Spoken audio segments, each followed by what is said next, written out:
and I'll keep a track of it. Oh my God, here she is. Look at this beautiful, gorgeous girl. Mwah.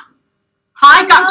Can you hear me? Yes, loud and clear. Can you hear me? No echoey, nothing? No. Oh, good. This is my first time. You're a noob. I'm new and I'm super nervous. Like, don't be crazy. silly.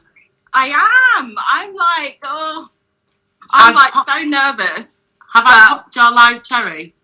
Yeah, you definitely have. Definitely have. I've done that to a few people. So, oh my God. Yeah. Liarna and I met on Instagram, as like with literally most of my guests, and we have never met, but we've had a connection, and we've kind of just like hung out online. We've had a few chats on the phone, and we are kind of in all aligning with the same things, where we like to kind of just like community over competition. We're not into like bitchiness, like girls supporting girls. Love it. That's exactly what we're about. So hopefully you guys, hi Nadine, hopefully you guys are here bringing that same energy and vibe. Hi Nadia. Yeah, we're bringing the same vibes. Hopefully you're bringing the same vibes with us. Any questions or anything like that, then just kind of ask away. And we're going to start off with how you got, well, first of all, introduce yourself for me, please. Okay, so for all of my, I can see some of my followers coming on. Thanks, my darling brows. So in a nutshell, so my name's Liarna, and I'm sometimes I say, what do you say? I say permanent makeup artist, micropigmentation specialist. What do you say, Nat? I say permanent makeup artist and brow artist. See, I kind of this is one of my same. Yeah, I don't know what to call it as well. PMU artist. I do say PMU artist, and I do say brow artist. Yeah. Well, do you know? I say all of them. It depends who I'm talking to be fair. Yeah. But on my bio anyway, I put micropigmentation specialist because that covers like everything and not just brows. Yes. So yeah, Nick. So yeah, I've been doing permanent makeup now for about, I would say like 7-8 years. Wow. Now. Yeah. I've been running my business though for only 2. Just about 2, running my own business. But if I would look at beauty as a whole, I would say that I've been in the industry for about 10-15 years because I was actually self-taught in a lot of my treatments. Okay, amazing. Yeah. So, yeah, I would say overall about 10-15 years, PMU about 7 or 8, and running my own business for about 2 years. So I actually haven't been doing it for that long. Do you have kids? Well, I know this, but do you have like, you've got a little boy, haven't you? I've got 2 kids actually. Oh, yeah. See, it's funny actually. So my clients, they have a heart attack when I tell them how old I am and that I've got 2 kids. My boy is 12 and his name's Tay, and I've got a little girl who's her name's Leah, and she's 7 now actually. Yeah. So I didn't know about your little girl. It's only because our boys are similar in age that we spoke about our boys. Amazing. Yeah. So we'll talk about how you find juggling being a mum and being an absolute boss. But how did you get into the industry? I'm interested to know. Well, I know, but it's a really interesting story, and I'd love for everybody else to kind of understand where you're coming from and how you got to where you're at. So how do you get into the industry? So it's like the longest story. So I'm going to try and break it down. And half of my clients as well, they all know this because when they come in for their treatments, I start yakking away. I'm the same. I talk too much. Life story. Yeah, you're going to have to stop me, Nat, when I start going on a tangent. Just bring me right back. But, yeah. Anyway, so it all began about 7 or 8 years ago, and I don't know if many of the artists have heard of a lady called Karen Betts. Just like do a high five or something if you've heard of her in the comments. But yeah, so I met her about 7 or 8 years ago, and I was actually her client. Me and my auntie, I suffer from a condition that a lot of our clients will know about. It's very similar to alopecia, but it's called trichotillomania. Yeah, when you compulsively pull your hair. So I don't pull my lashes, I don't pull my hair on my head or anywhere else. But when I get like a little bit stressed, I'll like subconsciously like start pulling my eyebrows. Yes. Hi, Charlotte. And it's really, it's not a good thing, but you do it subconsciously. And a lot of our clients will suffer from this. And that's why they come to see us, to kind of solve the problem. So I'd suffered from this for years and years and years. And my auntie, fortunately, decided to help me pay for a treatment, because Karen Betts at the time, she was so expensive. I think she was maybe like £600. And in my, I can afford that. So my auntie paid for me. So we went to her. I got my eyebrows done. And my auntie also got her eyebrows done. And at the same time, I knew I was going to go and see her. And I was really in awe of her. I loved her work. I loved what she did. I loved the fact that she had so many companies. She had a lash company, Nouveau Lashes. She had HD Brows as a company, which so many people have heard of. And then she had her PMU company. Can I just say, Karen Betts is an absolute boss. She is. She's a total boss. She is my inspiration. She is. And if you haven't checked out her page, you should go and check it out. But yeah, so I went to see her, and do you remember me saying that I was self-taught in a lot of treatments? So yeah. I was one of those people who I went on YouTube, and I was so obsessed with lashes. I would watch them, how they did it, isolating, putting on the lashes, and I taught myself how to do it. And actually, I was a little bit ahead of the game, because I was doing Russian volumes before everyone else. I was well into it. So I did a set of lashes on my auntie, and Karen, I did the best set in the world. I took ages to do them, and they were perfect. And Karen, of course, she spotted them. So when she was doing my auntie's brow, she was like, "Oh, who's done your lashes?" So to rush through anyway. So she really loved the lashes. She asked me to come on and be a lash trainer. But at the time, I was actually in law. So a lot of people don't know this about me. I actually trained in law many years ago, and I went to law school. I've got a law degree, all of that stuff, and I was working in a law firm at the time. So there was no way I was going to just drop everything and do lashes instead. As much as I wanted to, the difference in money was just, it wasn't worth it. So I declined. But lucky for me, she actually asked me to come on and work for her and do just help them out with their commercial contracts, because they didn't have anybody helping them with the legal side of the business. So I came on, I helped them with their commercial contracts, negotiations. I would draft their terms and conditions, all of that stuff. So you was the actual legal team for HD Brows. I was the legal advisor. Yeah, Nouveau Lashes, everything. Well, that's incredible. It was, and I loved every part of that. And even till now, I really do love law, and I still do the odd contract and stuff when I need to for different clients. But I really loved it. So I did that for many years, and gosh, the amount of experience that I gained from that, and it's best. It's actually almost better to be in-house than to be in a law firm, because you get to actually see how the day-to-day business runs and everything. You get to know the business. So I did that for many years.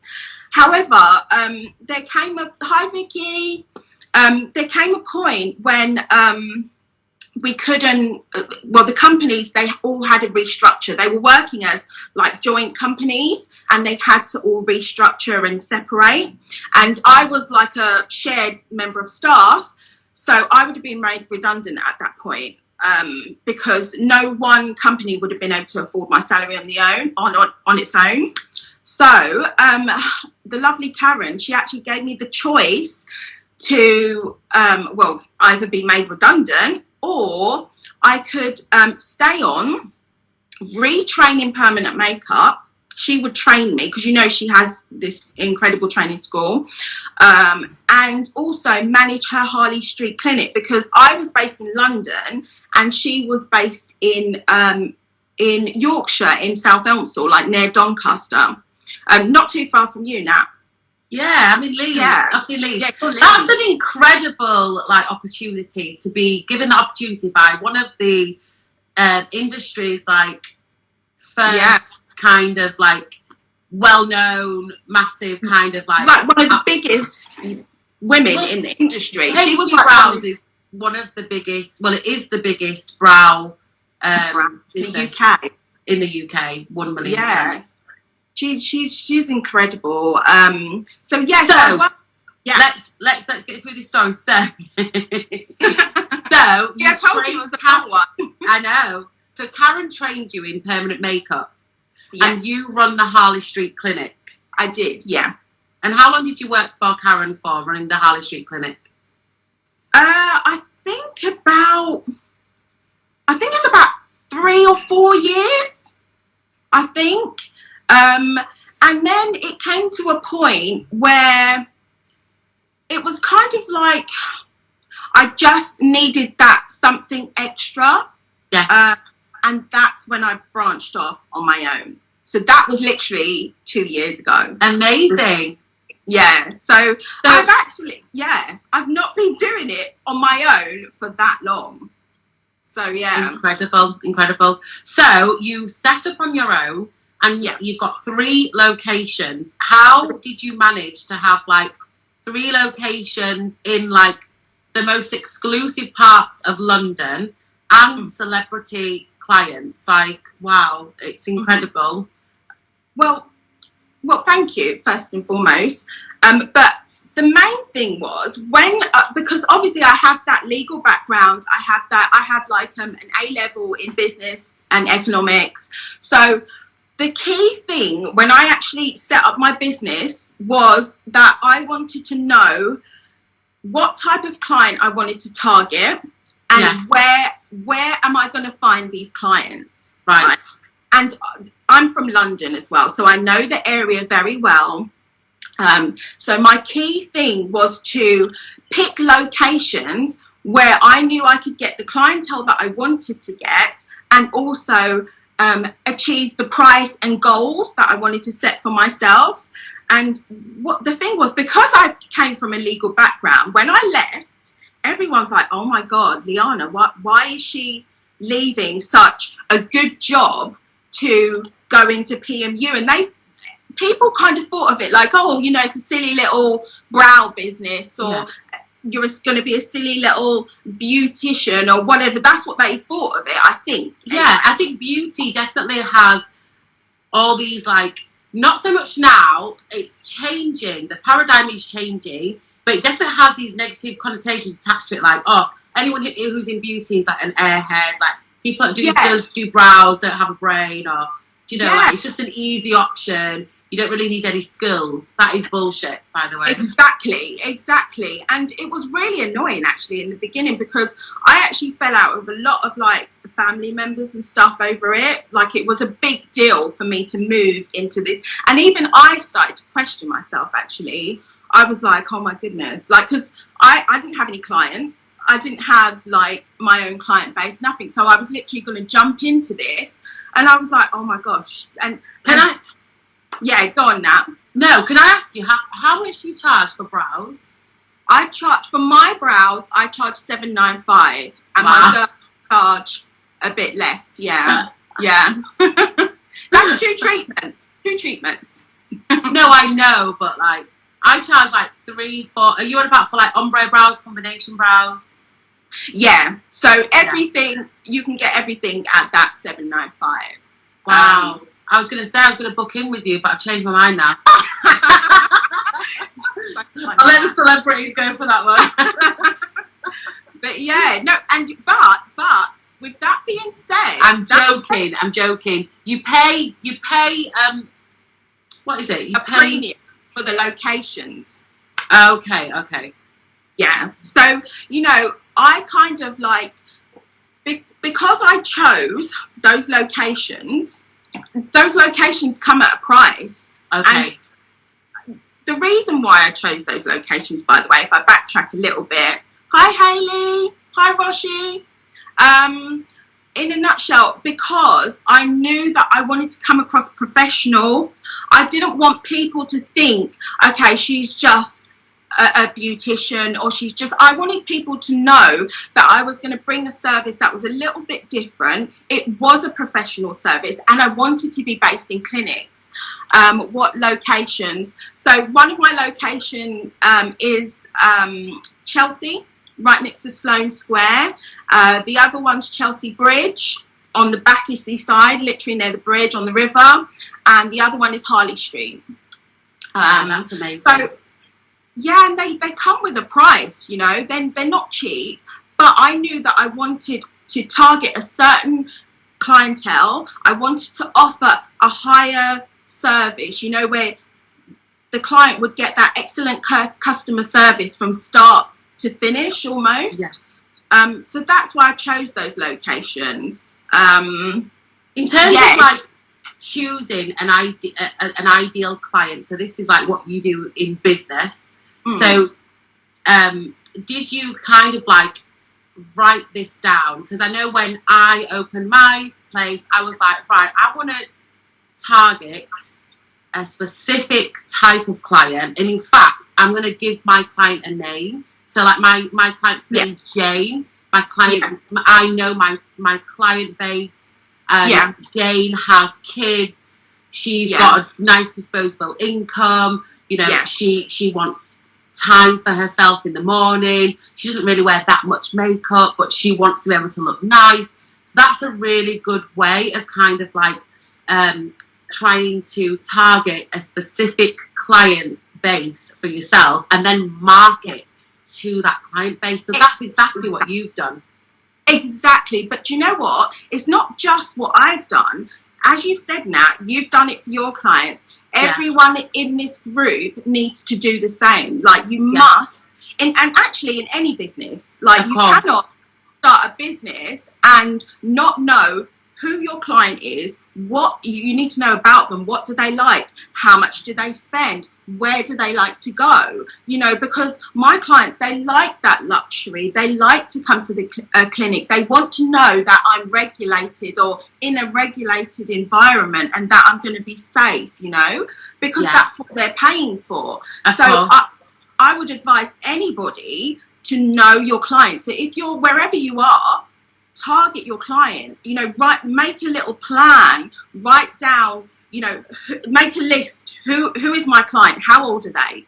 How much do they spend? Where do they spend their money? You know, and then you will know exactly how much you're going to charge, how much you're going to pay for your location. Can you afford to charge $795? Maybe not. Maybe you have to charge a little bit less. And, you know, just all of those things. Do you know what I mean? Before you...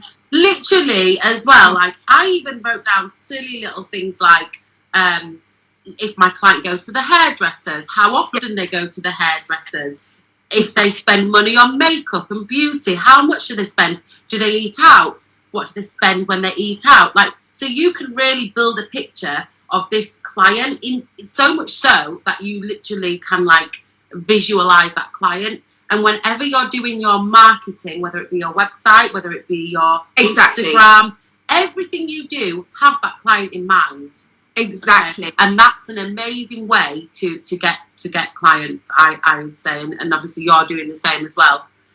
Exactly. Somebody said in the comments that you manifest those clients and those goals. I think it's the LBK studio? She said that you can manifest those. And I really do believe that. You have to almost envision who you're going to sell to, because you know, when I started out, I had no money.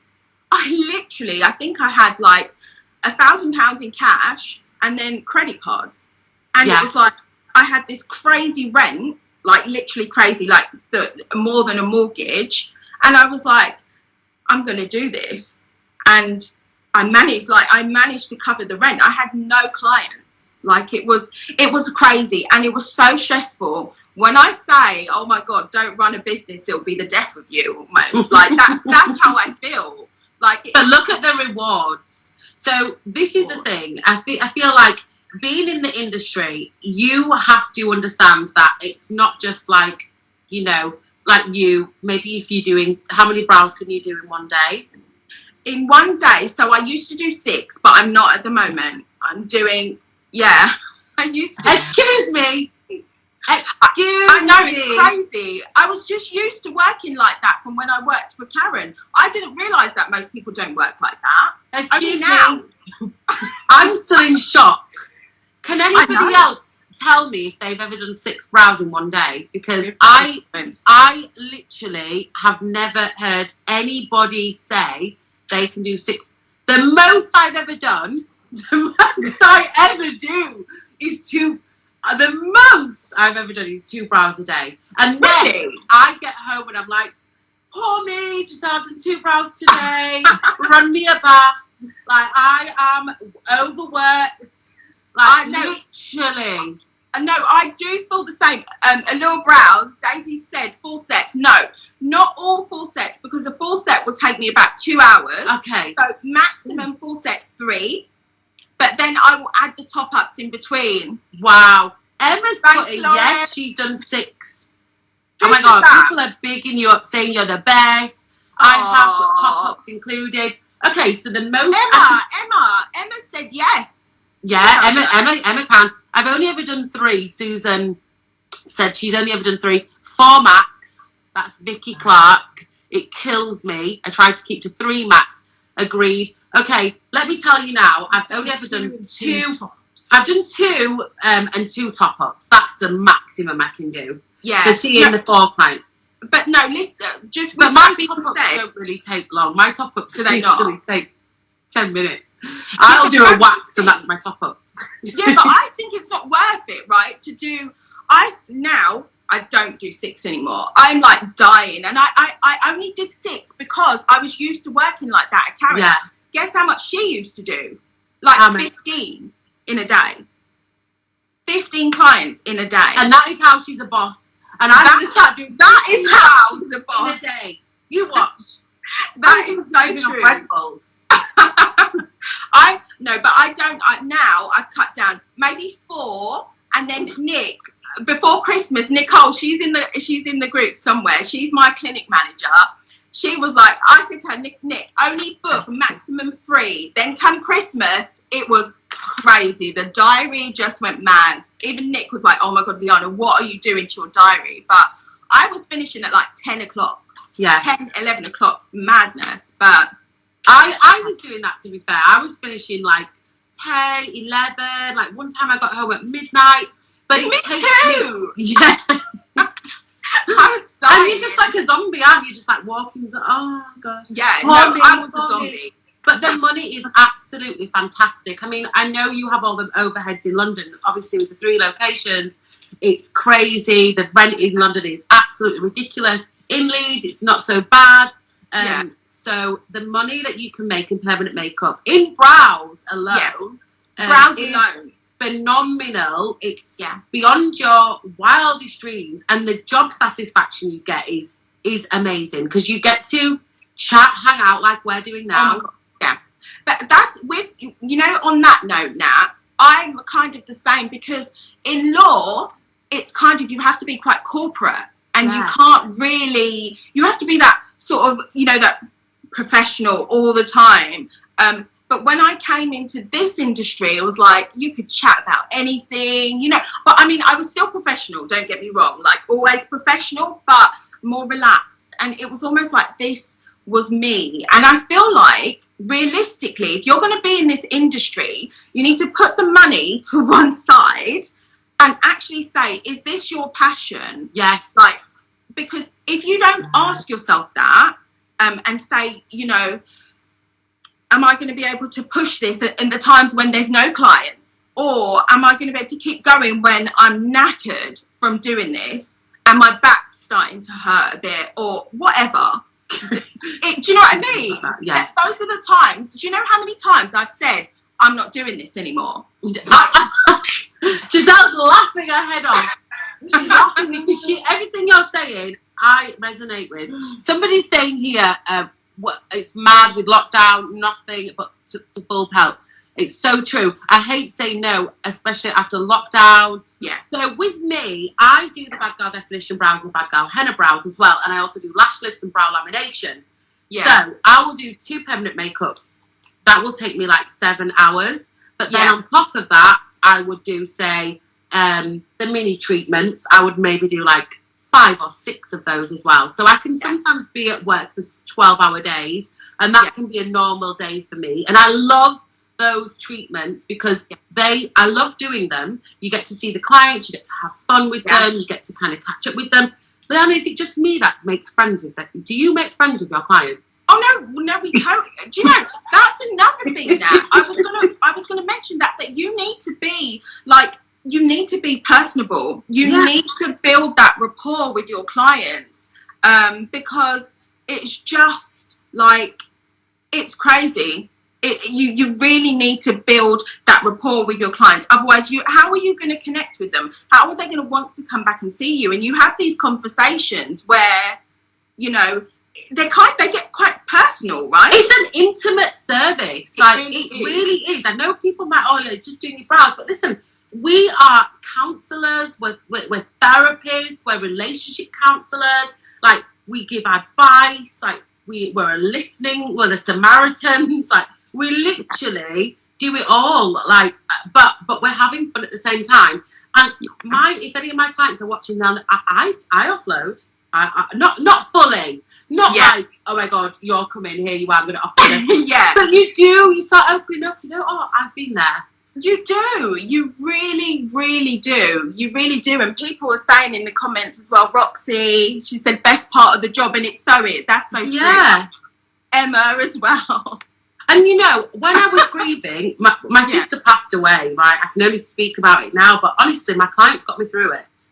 Aww. My clients would and still even now to this day, they'll bring me gifts in remembrance of my sister. My client got me through my grieving, honestly. That's so sweet. You do really build that relationship. And do you know what? Your clients, they're going to pay you at the end of the day, so you need to nurture those relationships and, you know, really, really build that. I really think that's a key part of the job. Someone's asked, when is Daisy coming on? We're talking for too long now. Excuse me, that is a bit rude. Who is saying that? Oh look, Emma's put that you're making her tear up. Oh, and Charlotte, it's a special Daisy's part of our coming on soon. Don't worry, guys. Don't worry. She's coming on soon. We are just going to get through a few more questions. Yeah, should we? I wanted to ask you about the celebrity clients. I know I did, but then we kind of went off on a tangent. Yes. People have so much kindness, bless you, Nat. I know, honestly. Even people in the brow community, like, people really have been so, like, helpful and supportive and really, really helped me out. But sorry, whoever it was that asked for Daisy, I won't go on about that too much. So, yes. But I want to know about these celebrity clients. Give me the tea. I want celebrity clients. And if you can, give me some tea on celebrities. Yes. I love reading, like, Closer magazine and stuff. So in a nutshell, like, a few people have asked me this as well. So in the beginning, what I did was I knew that, you know, when you're on Instagram, you see everyone with influencers and celebrities and stuff, and you know that brings you traffic, that brings you clients, and you look credible. So I wanted that for me as well. So what I did in the beginning, I actually sent out a lot of emails. So, and I didn't go for A-listers, because, you know, like, you're not going to get anywhere. So what I did is I went for influencers. So no celebrities, just people that I thought, you know, would look good in pictures. Yes. So my page looked good, and I knew that they had some sort of following. And what I did, and I know that some people had contacted me before and said that when they sent out emails and stuff, they wouldn't come back to them. So what I did, I actually, before I came on here, I went and had a look at my email to see what it was that maybe worked for me. So I had, you know, in the subject line, because I know that they get a million emails and they're not going to look at, you know, who am I? I'm nobody, right? So excuse me, yes you are. So I put in the subject line in bold capital letters, I think, what was it? It was something like, I wrote this down. Hold on. Notes, Giselle. It was something like, do you want perfect brows? But in big capital. Oh, wow. So, yeah. I love that. Because that, they're going to see that. And Yeah. if they're interested in it, they're going to definitely open that email if it's something that relates to them. So that's what I did. I put in big sub in the heading, do you want perfect brows? But you can think of any tagline that you think will capture that person. I'm using that one. It works. You can use it, or put anything that you think that that person would look at, even if it's something random, just to get them to open the email, because they get millions. They're not going to look at yours unless they're interested. So that's what I did first. And in the email content, I introduced myself. I explained who I was. I explained why I would be able to, what I could give them in a nutshell. So you need to break that down. Be super professional. Use their name. Do not have a generic template that you just send out to everybody. Make sure, and no hi babe, no, don't be too, what would you call that? Like casual, exactly. So be super professional. Good morning, good afternoon, because it's usually their team that sees the email before them anyway. And then in the content, explain what you can do for them. And above all else, don't go in for the kill. Don't say, look, I want it in return for a post, or I want you to do this, because that's you asking them at what you want from them. Oh, yeah, so don't do that. Do not. That's where I've gone wrong. Yeah, don't mention what you want from them. You need them to open the email first, so your headline, then the content, explain what you can do for them, and then wait for them to come back to you. When they come back to you and you've at least got through the first hurdle, then you go in and ask them, you know, tell them what you can give them, tell them how fabulous it's going to be, and then and make sure. That's amazing. Yeah, that is such amazing advice. I'm going to do that as soon as I come off this live. You should, honestly, I think everyone should do it, because you know the amount of traffic that you get from influencers is crazy. I remember, I think I'd done Lily Fortescue's brows as one of the first ones, and her traffic was insane. Like Emma's putting every celeb ends up with floods of offers, all with the same headline as well. Do you want to? Yeah, brows? probably, yeah, perfect brows. But tailor it. But also, you know, if anybody needs help, you DM me. I'm happy to help anybody. You can email me, send me a DM, and I will help you as much as I can. Send me your template or whatever you've got, and I can adapt it for you and help. That's so kind of you. No, but we all need to help each other. This is what this is about. Like, it's so true. Yeah, we need to help each other. But yeah, in a nutshell, so that's what I did. That was the first thing I tried. Yes. And after that, when you get somebody in who you know is a good contact, you need to network the hell out of that person. Like, become friendly with that person and just try to see if they, you know, do you know anyone else? Or invite them back in. Say, look, I can do another treatment for you. Come back and I'll sort that out. Have you got any friends? And that's how mine kind of grew. I know some people were saying that they influencers ask for money, but I've never once paid for an influencer. Okay. So they just know that they're getting those amazing brows. Yeah. Also, so anything left on the celeb thing? Because there's a couple more things I wanted to chat to you about, and I know that Daisy's fans are waiting for her. You need to get Daisy on. But yeah, in a nutshell, that's how I done it. I initially sent out emails, but then after that, it's really who you know. Network with people as much as you can. And don't be shy.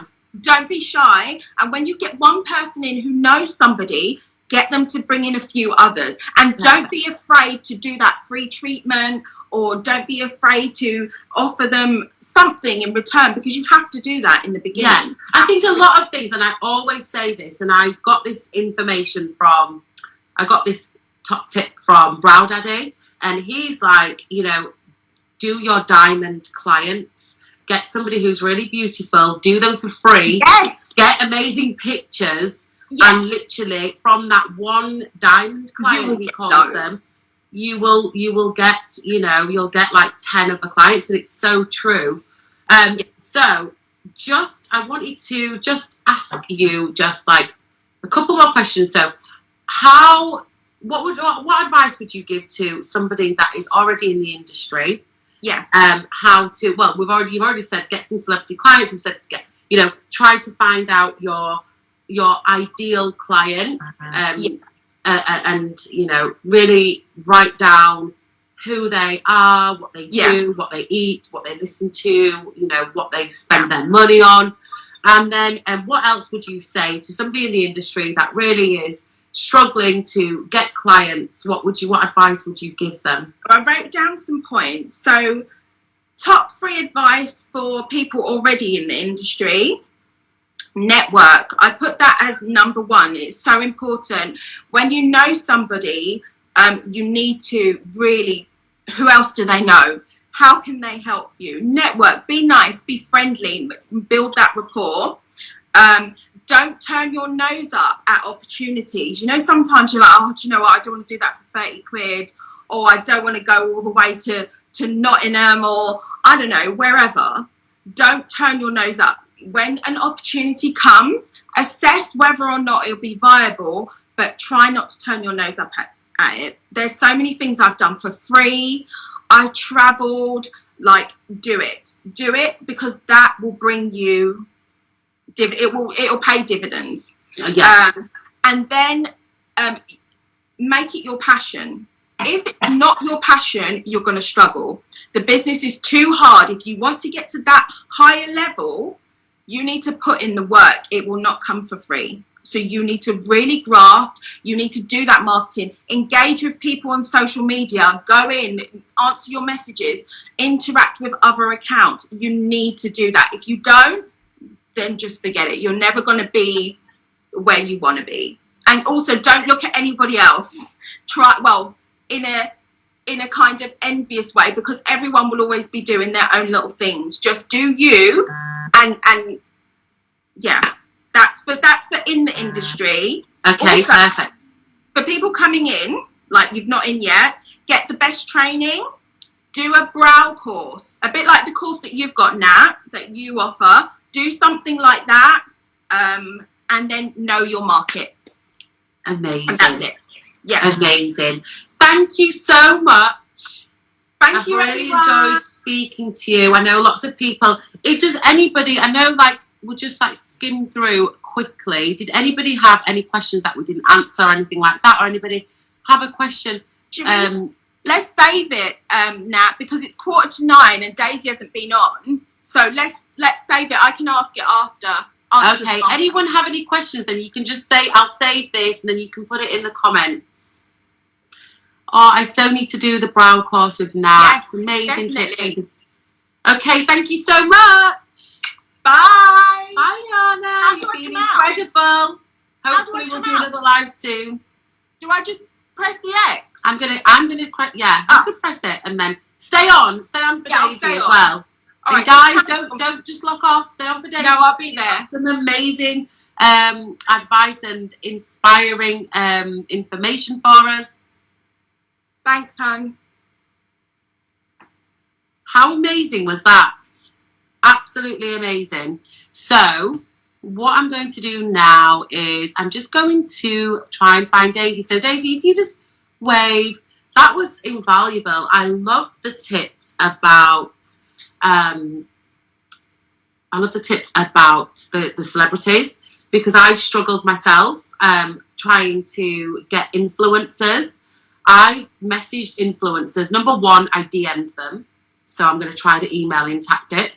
And number two, I was like, oh yeah, I'll do your brows, but in return, I want a post, a story, or this, or that. So yeah, I'm going to definitely follow that advice.